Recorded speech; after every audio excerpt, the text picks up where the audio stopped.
Valley Prison in Indiana contains a super maximum security unit. Some of the state's most ruthless and dangerous prisoners are housed here. For its 2,200 inmates, the reality of life inside this prison is hard time.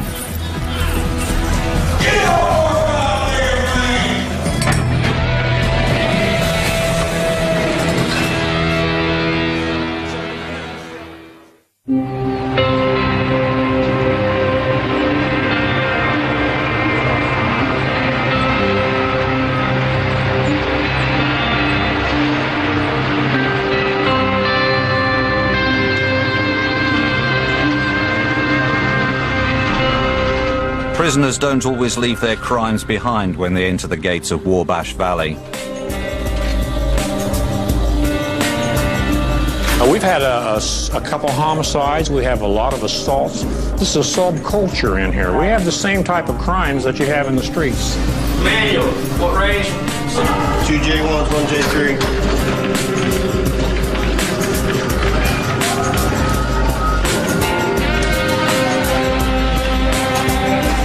This is a super maximum facility here within the state of Indiana, and this facility houses some of the state's worst of the worst. Whenever they become combative, assaultive on one another or on staff, they're sent to this facility and are housed in the secured housing unit where they're locked down for 23 and a half hours a day. Secure 9.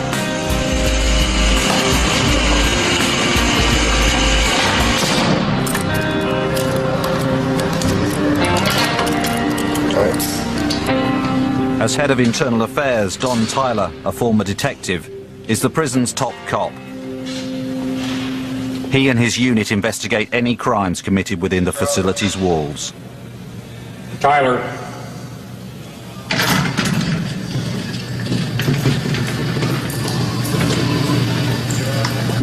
All of the offenders in the security housing unit are dangerous. Some of them are serving multiple life sentences.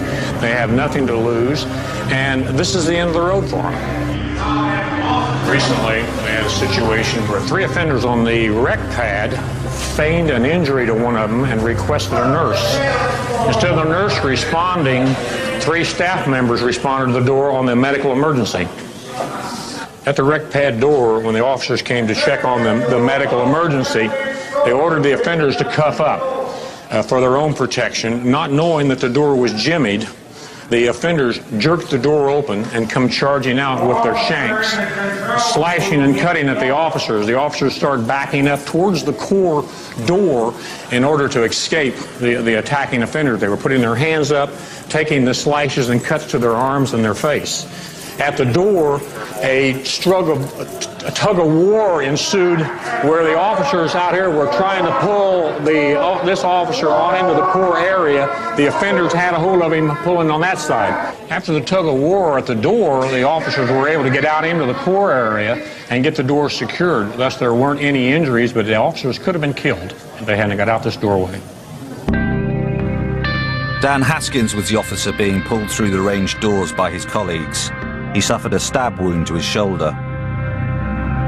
Apparently, during that time, I knew I was hit in the head with a sock full of batteries. At that time, I didn't know I was stabbed.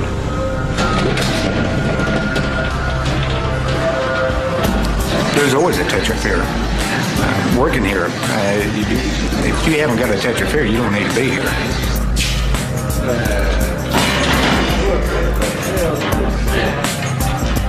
Officer Haskins never assumes that the cell doors are locked when he walks the range.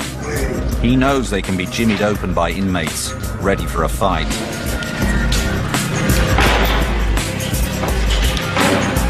But when you come out on a range, you got to prepare yourself.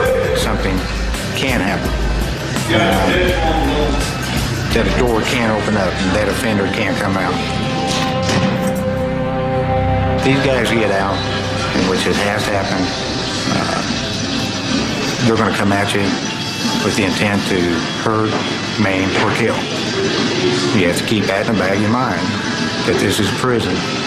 Take a reality check, realize where you're at, keep it under control.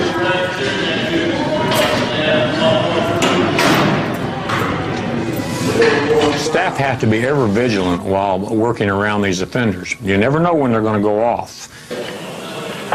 Area clear. 95, you copy? As an example, we had a nurse treating an offender for self-inflicted wounds.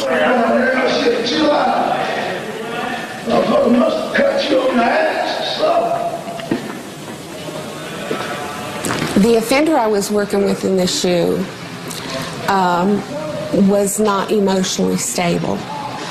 But he was also an angry person, and that's just his basic makeup. Now, normally these offenders are handcuffed with their behind their back. Due to the nature of these wounds, we had to leave the cuffs in front so she could treat him. See what happens here.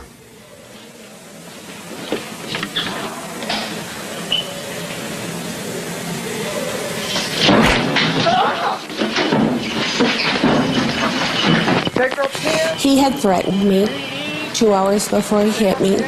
He had previously injured other officers that morning and had thrown stuff on other officers that morning. And he was in 4-point restraints. That's why he was on film for everything. And we had to give him a forced injection to help calm him. He did not like that, did not want that, and he threatened. 2 hours later, he had pulled open an old wound from earlier in the morning where he had cut himself and inflicted a wound. And when I was cleaning it, he got his chance to get even with me, and he took it. Yeah, you just hit the shit out of me. Yeah. I don't know that I was so much angry with him. I think the anger came later. Initially, I think my first impression was I was so shocked that it actually happened. 184. Let's have a seat. Right here. How you doing, Mr. Payne? All right. Despite her brutal attack, Nurse Robina Darkis came back to work in the secured housing unit the next day. 36th. But her ordeal was far from over. She got blood in her eyes during the attack, so was immediately given medication to prevent AIDS, but ended up suffering side effects that kept her off work for a month. You just haven't been real cooperative up to now with your shooters. Are you still cheating in the kitchen? Oh, most definitely. How do you expect us to get a handle on your blood sugar, Mr. Payne, if you don't help us? I went through anger over the exposure because I was physically sick, you know. And I went through the anger that, you know, he hit me and that I was trying to help him and he hit me, you know. I was treated for post-traumatic stress over it, and so my family lived through hell for a month, you know, because it was probably 2 to 3 weeks before we found out that he was not currently HIV positive, but you can never be sure that they're not incubating for at least 6 months, so. Yeah, you just hit the shit out of me. Nurse Darkis was determined to testify when the offender was sentenced in an outside court. You that on camera? But I wanted him to understand that I was not afraid to face him. You know, and I also wanted him to understand that that's not acceptable behavior for anybody. Even an animal doesn't act like that, you know. This man was charged in an outside court and received an additional 3 years on his sentence. Originally, he was serving 12 years for carjacking. After he serves that sentence for carjacking, he will serve 3 more years for what he done to this nurse. I think it's totally ridiculous that the most they can get is 3 years for assaulting a staff member. I think that's pathetic.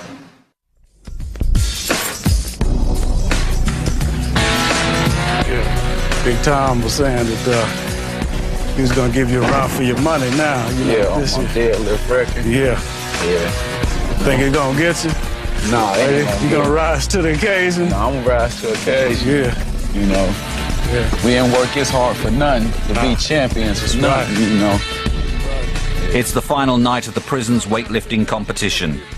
The night that decides if Rebel Givens and Robert Bell will successfully defend their titles. Yeah. I could lay back and just watch him, you know, Right. shoot, try to go Right. for my record. But I don't was think- trying to get another record, Right. which was the bench. Yeah, I don't think he's gonna get it this year. Yeah. I don't think he's gonna get you. He is in my way. I gotta let him know something tonight. This man here is in my way. The psychological warfare has already begun.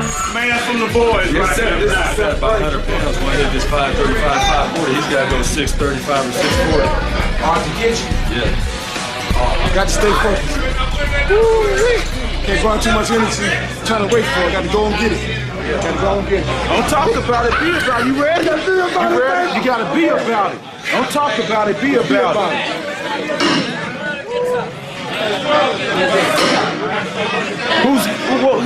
Who's doing what? That's the guy that had the. He had 505. No, he got 530. Give me some! Put that shit through the Come on, let's go. Wow! Drive it, man. Bar speed, baby. Bar speed. Drive it off the floor. Get out of my way! Drive it off the floor,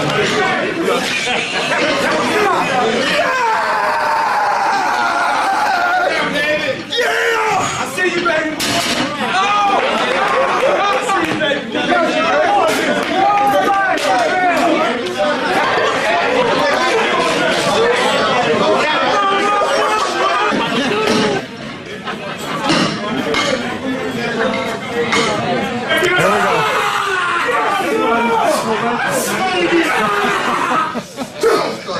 Here we go. Camel's coming up. Got hold of the bar. Here we go. Good concentration. Up we go. Good lock. Good lift. Good lift. Excellent lift. Offender Campbell has just deadlifted 280 kilograms, almost 3 times his own body weight. I'm coming, baby!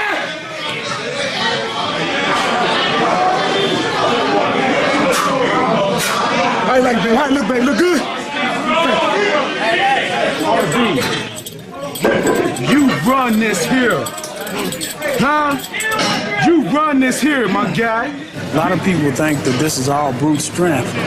Probably about 75% of this stuff is mental, you know, concentration. The mind thing is what basically gets you through these meets, because I can't go in there just any day of the week and just pick up 600 pounds off the floor. I just can't do it. I mean, I gotta really focus, I gotta really psych myself up, because I'm only 230 pounds. Work, baby. Go money, baby. Go to work, Bell. Go to work. To the head. To the head. You run this. This is you, baby. You run this, RB. To the head, baby. 650 pounds for Bell. You got one over here hating, though. You got a judge that's hating. Here he comes to the bar. 650 pounds. Good pull right here. Here we go.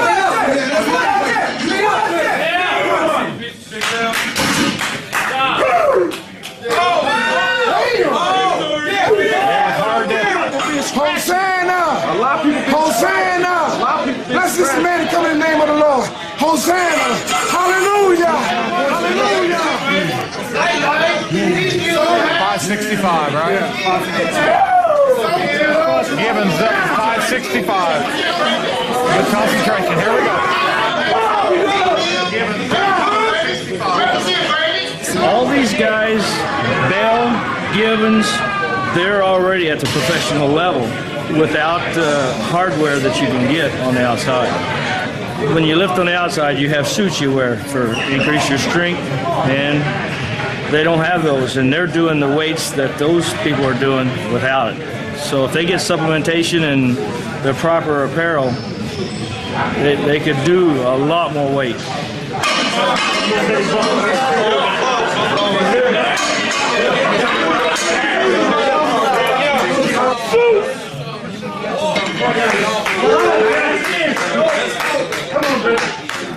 Zeus!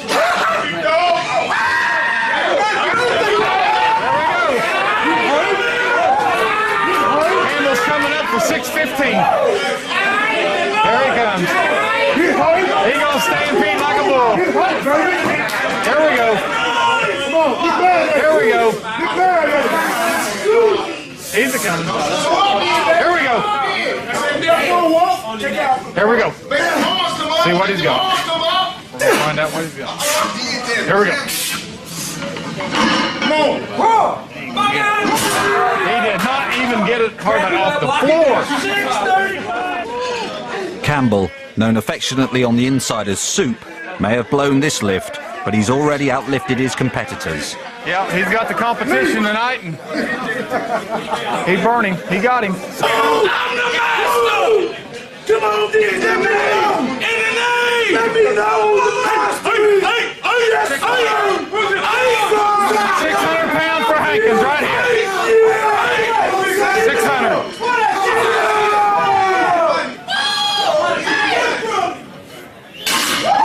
I'm the master!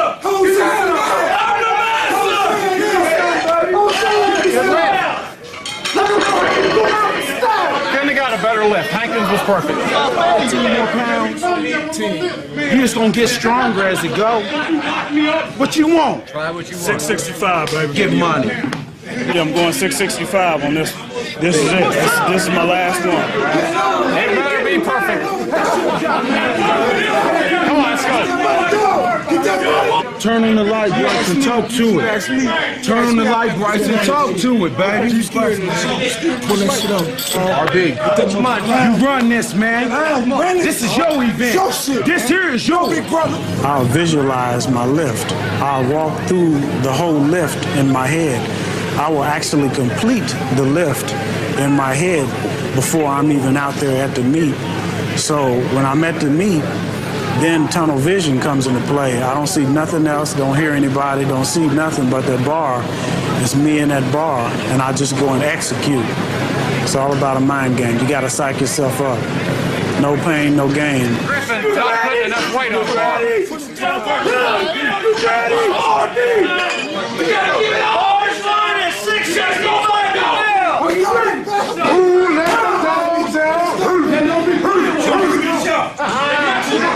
Gonna be hard to call. It'll be a hard one to call because he does a lot of shaking.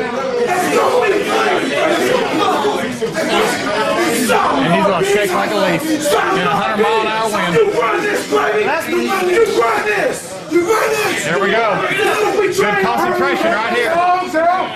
This will be the hardest call for the night right here.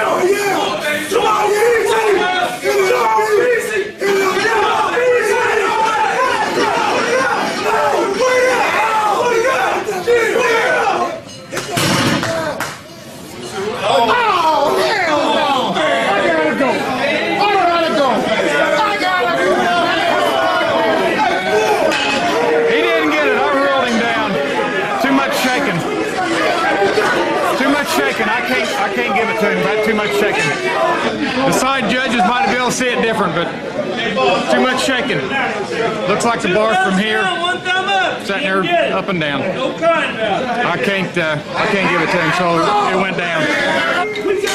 I thought he wasn't jerking and he got his shoulders locked out. Now he thought, I mean, of course he got a little more experience at it than the judge and I have, but he calls this hitching. I thought he'd come up fairly smooth, but he didn't hesitate. He didn't drop the bar down. That's what I call hitching. It was an upward movement. It looked good to me. And that weight, it looked darn good. It was a good lift, you know. I got it up, I locked it out. One judge gave me the thumbs up, one judge gave me the thumbs down. I was trying to break my own record, which was 630. I went 635. I think my lift was good, just like his. Yeah. We really don't really trip on it, cause as long as we get it off the floor, you know, that's all we wanted. I work in the kitchen. I'm on my foot 8 hours, 10 hours a day. But I got a 615 deadlift. My record's in here. And he got the state record. I got the state record, so until they break that, it's all good. We all got the state records. Yeah. I got the Oh, state record in the deadlift. You know, I got it in the bench, it's always too. the state meet. The state meet is this summer, so I got 650 on the board. I see enough of it. These guys they're good lifters. Yeah. They're good. Thanks. As long as Murphy lets me keep coming back, I'll watch these guys grow. Appreciate it. We appreciate y'all coming. Thank you. Thank you very much. Yeah. Good job. Yeah. It's been a good night, man. It's been a good night. It's been great. It's been great. We will see you in February. Push your bull. This year's Battle of the Titans is over. The prison champions hold on to their titles. No, but it wouldn't be no fun if we didn't have people, chasing after us. Right. But we work hard for our stuff. That's right. Well, it's all worth it, man, because we get in there and get to, doing what we do. It brings everybody else alive. Everybody feed off of that positivity. Right. And, they'll start getting their personal best and stuff. That's how it was last time, as you can remember. Yeah. Hopefully we can get it resolved this afternoon. Yeah, I'll be down there soon, see if we can get it taken care of. All right, bye.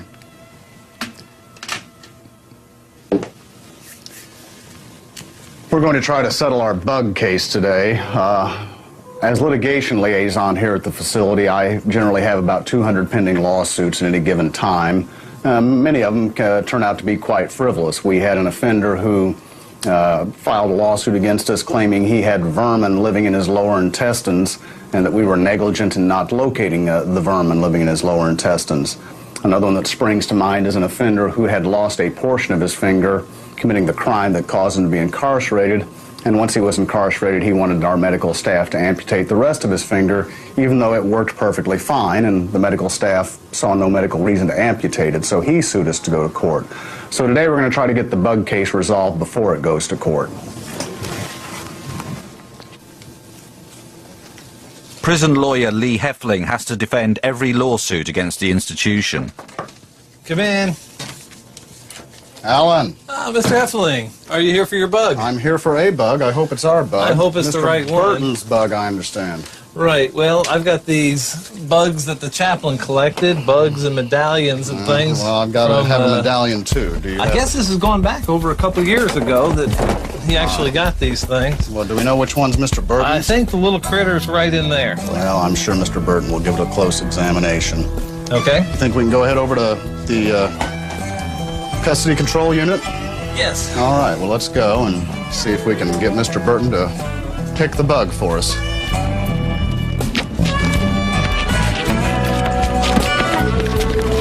Craziest lawsuit we've had in a while. We've had postage stamps and everything else, but I've never been sued over a bug. How much is he wanting? He wants $3,000 for this stuff. I'll tell you what, $3,000 for that bug? I had an apartment in Florida. That thing, I'd been a millionaire. That's right. Well, the other thing is it's our bug. It looks like one of those palmetto bugs, It's a state bug. It's been paid for by the taxpayers, and we're not going to just, let anybody go painting on our bugs anytime they want. We'll probably get him for destroying state property. At least Did he painting kill the state bug? property. I don't know where he got the paint. These artifacts signify a spiritual and cultural transformation that I have made since being in prison. Thank you, Mr. Burton. Just have them there if you don't mind. You and I spoke last week. We were waiting for the court hearing, you remember, about the religious artifacts, the medallion, the bug, or bugs that have been painted. We were talking about all that.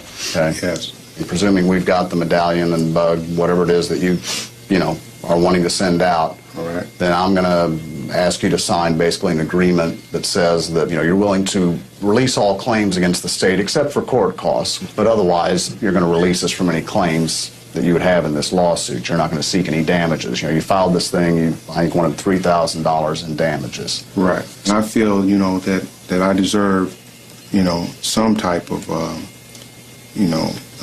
damages in regard to, the emotional stress that I've been put through. You'd have suffered that in any event, I suppose, because you're not going to be allowed to have that, and I'm satisfied the judge isn't going to order that. But can we go ahead today and at least determine what it is see if we've even got the right stuff here. Right. Can we do that? Sure. Fair enough. I'm going to ask Mr. Finnan then to go ahead and he's got this display board that apparently he got from the chaplain, and see if you can tell me what's on there that is yours. Okay? All right.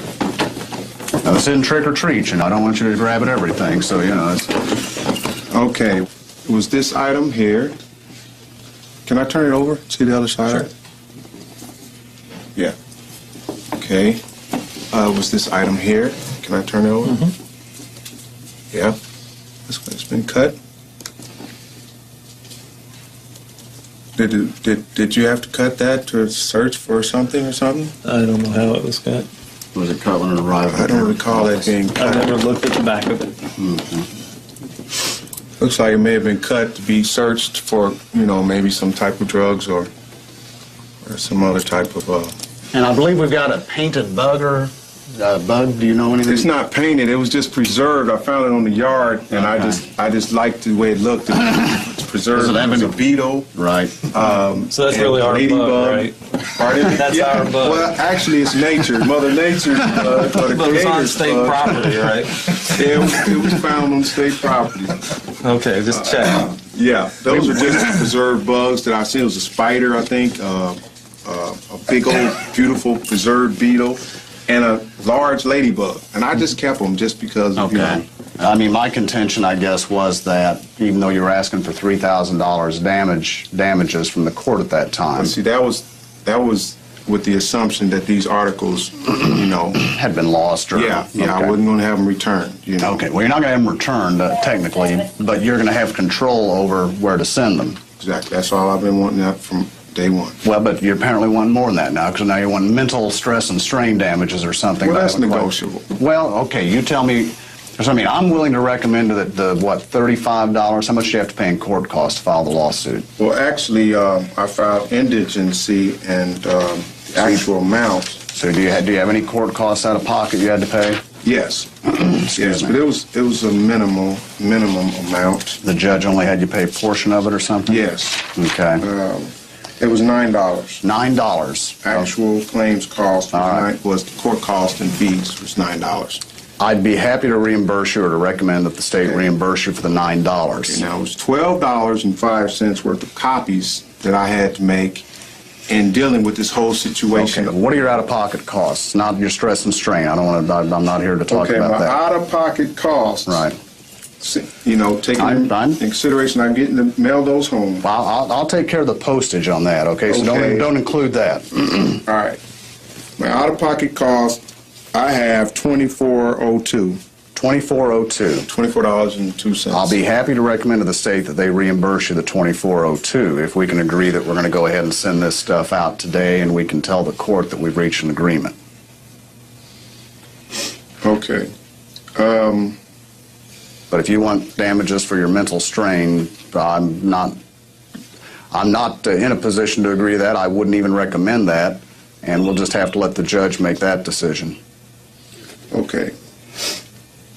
It was my intention to request the court to award nominal damages, okay, against specific staff members who played a role, you know, in depriving me. Including Mr. Finnan here?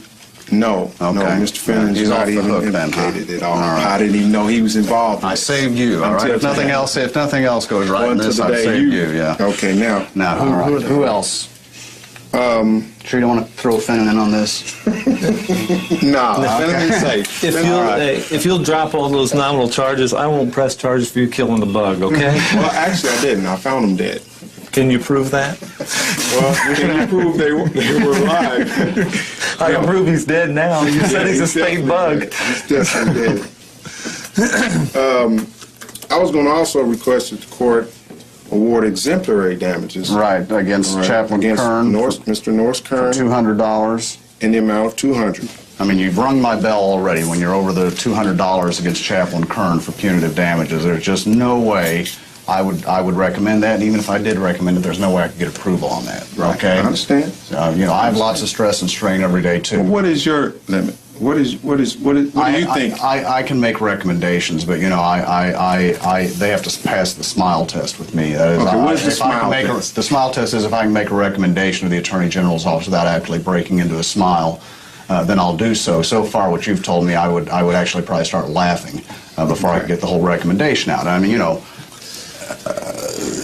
if we had lost these things, then we might have some big argument about the amount of damages involved, and you could come in and argue about the amount of time you put in, and we've lost these, and maybe we didn't. I mean, I've spent more time on your bug and your medallions, quite honestly, than I care to. You know, I mean, and I understand. I agree, and I understand they're important to you. I'm not trying to diminish their importance to you. I'm just saying I got lots of stuff on my plate, and I'm, you know. We're way past the point of diminishing returns with me on this. That's my point. You're making my point for me. No, my point. This is an unnecessary event. But what's unnecessary is the idea that we're going to pay you hundreds of dollars for your stress and strain. Who's going to pay me for my stress and strain? This is not for stress. This is for exemplary damages. This is to correct behavior and practices. The bug case continues.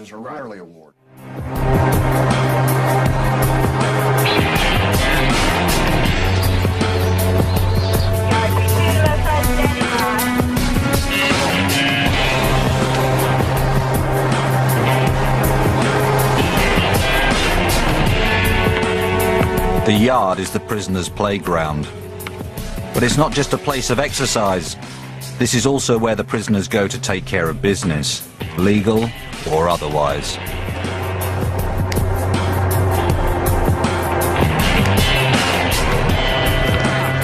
It might look peaceful, but the potential for trouble is everywhere. Yeah, I ain't gotta come and harass me. I'm not gonna bother nobody if don't nobody bother me. You know, and that's the bottom line. A key player in keeping the peace is Intelligence Chief Alan Finnan, who heads the prison's security threat group. Quit harassing them about little petty stuff. That's what needs to be said around here. And that's all I got to say. March or April of next year. As he works the yard, Alan Finnan makes sure he's alert to any issues that might arise amongst the prisoners. Small problems can very quickly become big problems here. As a unit down there, when you're locked in this cell and a population locked down, you don't have nothing. Okay. You know, you got to smell your bunkie using the bathroom. You got to listen to him. I mean, it's stressful, man. You have two people in a cell. This is a two-man cell facility.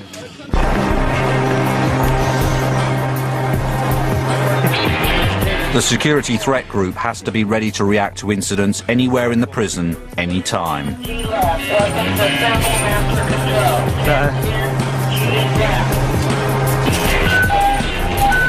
is it? 10G left. 10G left. Weapons assemble, master control. 10G left. Nurse 127. Hey, Van Vliet, I know your business, Marshall. Hey, have you got any names on that 1010 yet?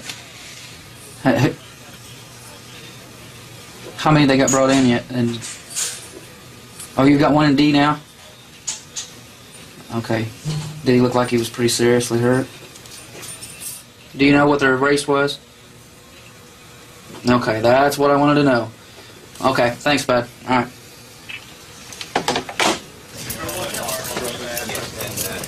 Hey, that was the black and white over in G. We probably need to go over there and check it out. Who was it? Nobody can give me any names. They don't know, but there's they got a black guy cuffed in G and a white guy in D medical right now. Was there any weapons involved?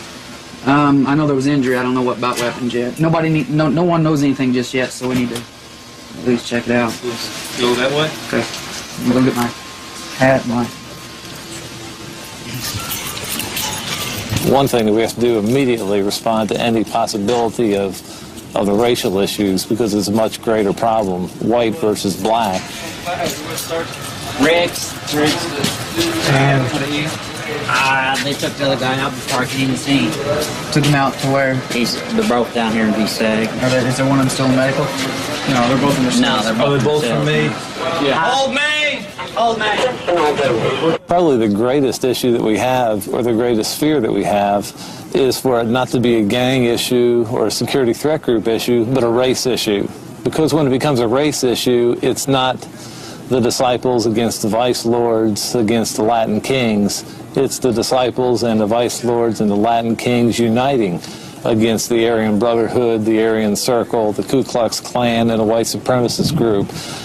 When it becomes a racial issue, everything expands exponentially. He's on some medication, but I don't remember what he's taking.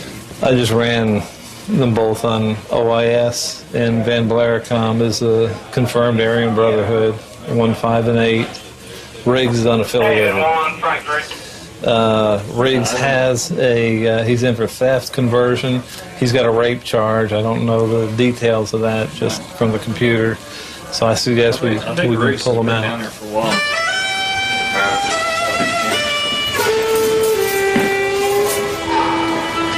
Let's see. Hey, Sergeant Johnson, Sergeant Marshall. Hey, can you come down here and explain what happened over down? Did he jump you from the back, or what happened? I don't even know. Okay. I don't even. Do you know who it was? I don't even know. You don't have any idea whatsoever? It probably just a horseplay that just got out of hand. You were horseplaying? Yeah, it was horseplay, really. But you don't know who you were horseplaying with? No. I got up from talking to a couple of friends, you know. I started walking towards my room. Next thing I know, you know, guys just started swinging at me, you know. And I defended myself. I grabbed him. By defending myself, I grabbed him, and we both fell over the bench, you know. That was it. Did he boot you in the face? No, I think that's from the bench. So you hurt your shoulder and your face on the bench? Yeah, when I fell across the bench, I fell on my shoulder when I went across the bench. He said I was targeted. You know, he said he got word by a group called the Brotherhood organization that do something to me and so forth, you know. It looks kind of like a circle. How'd that happen on a bench? I hit the side of the bench when I went down on the bench where the bench, you know, you mess with one of theirs, then, you know, they have somebody do something to you, I guess. I guess he was called an enforcer. Just, he was talking about the white guys, and I just said, no, you can't be doing that, man, because they ain't involved in nothing like that. What white guys? The Aryan brothers. And what from were they the other involved side in? and 3 and over here. What was he saying about him? He was just talking bad about them. I told him, don't be doing that. You wouldn't be talking bad about them if they was here. I got 8 babies out there that I'm trying to get home to see, you know. And I'm not going to go out here and try to be hero when I know that my life is you know, it's been threatened, you know. And I'm not going to go out here and try to play hero, get me a weapon, and go out here and try to play hero, you know. Because, you know, the same thing, I can get stabbed just like I can't stab an individual. It can happen to me, you know, in the process of trying to stab an individual, you know. And I don't need that in my life. Who threw the first punch? You did, didn't you? I ain't gonna lie to you. I know you're not. You've been solid that way. Hey, I ain't gonna let nobody take a first punch on me. Okay. Thank you very much. All right. Need to pay the Riggs also. I'm saying the guy here first, he didn't have nothing to do with Doris playing. Let's see. I mean, I really wanted nothing to talk about. I just told them. Sit down. You told them, you didn't tell me, okay? Okay. Stay with me, okay? All right. Be patient with me. Be patient. You're a patient man. Stay with me on this, okay? At this point, let me tell you what we've got. Okay? You didn't start the fight. Okay? What we got is you responded after the other offender started the fight. How did it turn racial? Racial? Racial. So he's telling the truth about he started the fight, but he's lying when he's saying some of the comments were racial? I mean, I don't know what he said. I mean, you said he started. He basically said he said that you and he were talking. You made some comments he took exception to. Those comments were racial in nature, and that he basically went after you.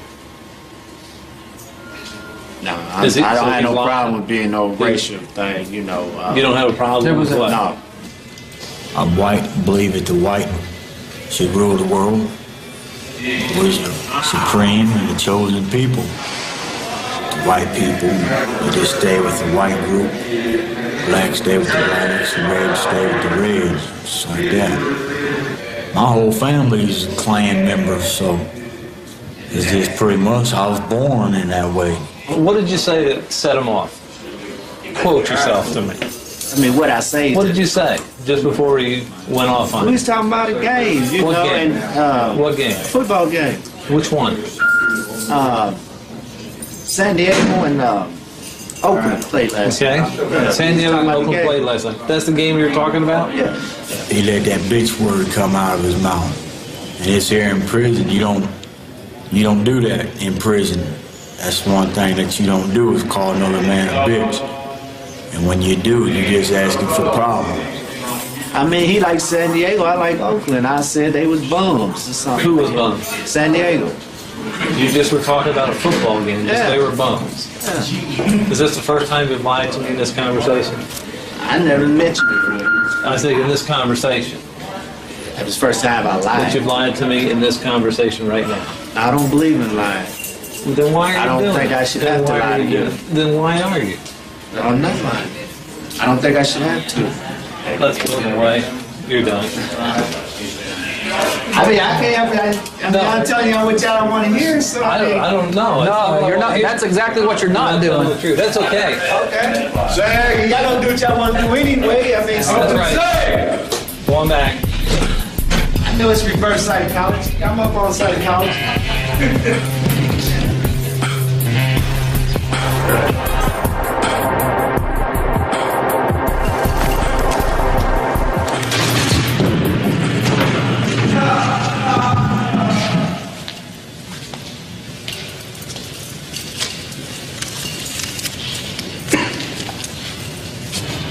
Ben Blarcom, 894-792. Yeah.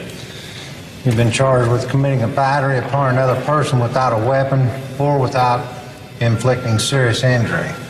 Van Blarcom did admit that the altercation was the result of having a verbal confrontation, which led to a physical confrontation with offender Riggs. Bruce Van Blaricom is charged with assaulting Kenneth Riggs and faces an internal disciplinary hearing. 3 staff members will decide his fate. Van Blaricom further stated that any time someone disrespected the Aryans, it was a bylaw of the Aryan Brotherhood a confrontation would develop, and being disrespected was something he took very serious. You pled not guilty? Yeah. I pleaded not guilty. What you got to tell us? I'm guilty. That's basically it. It's all in my past. I just got out of lockup anyway.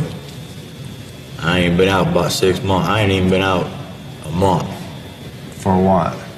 Well, they locked me up for a battery, but it got overturned, so they filed a bitch for on me. So you want to tell us what happened? Now that basically tell everything right there. That's it. I can step right there and have a seat.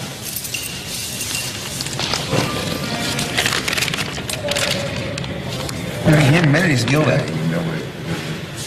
admitted he did it. Van Blaricom's privileges are at stake, including his access to the telephones and the prison shop, and credit time on his sentence for good behavior. You can take one credit class on the V. Yeah, let's do that. All right.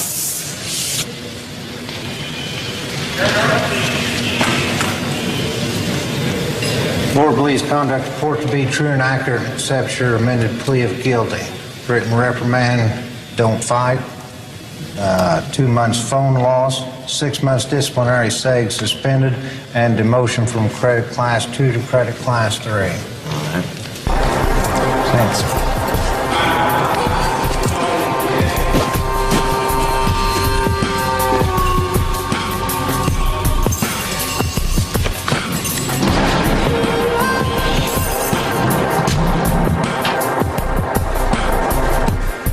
At his hearing, Kenneth Riggs received exactly the same sentence as Van Blericombe, even though he didn't throw the first punch.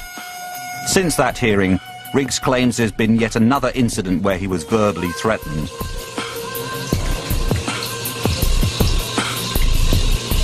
I was sitting on my bunk, and the main door kept opening and closing, and I heard the word says, "You's a dead nigger, KC."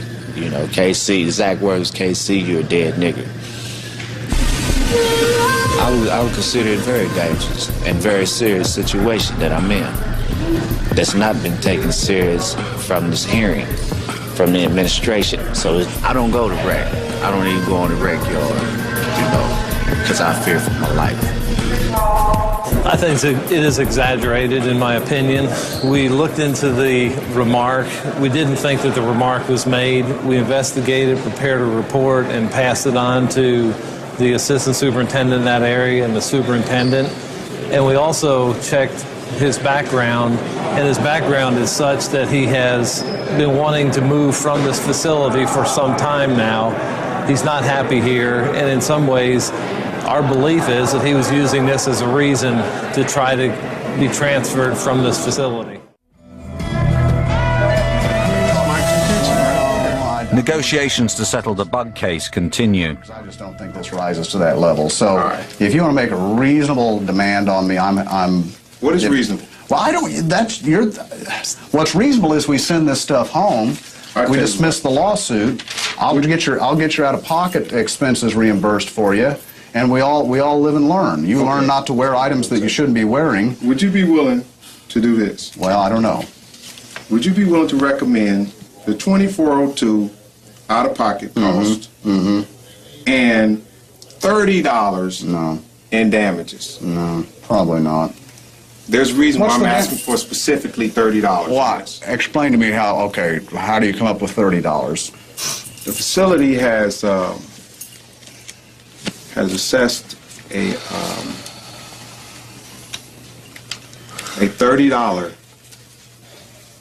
restitution against me.